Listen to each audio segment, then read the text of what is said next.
sur Europe 1. Retrouvez l'innovation du jour avec les prix Startup EDF Pulse. Je vais commencer par un merci.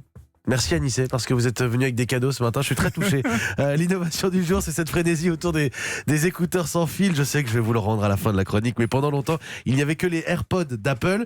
Aujourd'hui, il ne se passe plus d'une semaine sans l'annonce d'un nouveau modèle, avec parfois, pour ces écouteurs sans fil, des fonctions surprenantes. Oui, alors je vous en avais porté plusieurs en plateau, je les ai souvent. Jusqu'ici, c'était tous à peu près tous les mêmes. On avait deux petits écouteurs, pas de fil, une boîte pour les ranger et pour vous les voyez tout ça sur recharger. Europe1.fr, bien sûr. Europe1.fr.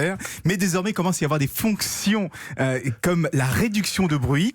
Et comme ça, on est totalement isolé. On peut mettre beaucoup moins fort quand on est dans les transports en commun, par exemple. Et ça, c'est ce que propose, par exemple, Sony, un des modèles. Il y a aussi des fonctions inattendues comme la retranscription de tout ce qu'on dit en temps réel. Comme ça, quand on est en réunion, eh bien, il prend des notes automatiquement. Ça, c'est chez Microsoft. Ah, ça, c'est pas mal. Voilà. Et puis, il y a une fonction que j'adore, la fonction auto-nettoyante qui désinfecte les écouteurs à chaque fois qu'on les range dans leur petit boîtier. Et qui désinfecte? Comment ça marche? Alors, qui désinfecte, c'est LG. Et comment ça fonctionne? C'est une petite lampe à UV qui est à l'intérieur du boîtier et qui va détruire tous les germes qui restent collés là, vous savez, aux oreillettes.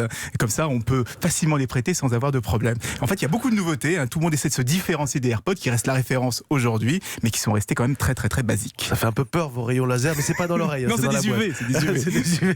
Combien ça coûte? Alors, c'est assez cher. 250 € chez Microsoft, Sony ou Bose, celui que vous avez entre les mains.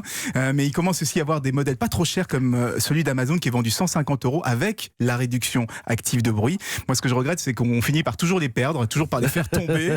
Et puis, c'est pas très discret. On a quand même l'impression d'avoir un gros sonotone dans l'oreille ou bien de grosses boucles d'oreilles. Donc, il y a du boulot, moi, je pense, côté design. Mais ça sera vraiment le produit high-tech qu'on va s'arracher à Noël. Ah, attendez. On la garde, celle-là. Il s'engage le 9 octobre à Anissé Elmida. C'est le produit high-tech des fêtes. Oui, vous pouvez le retenir. Il s'engage, les écouteurs sans fil. Merci Anissé. En tout cas, c'était Noël avant l'heure pour moi ce matin.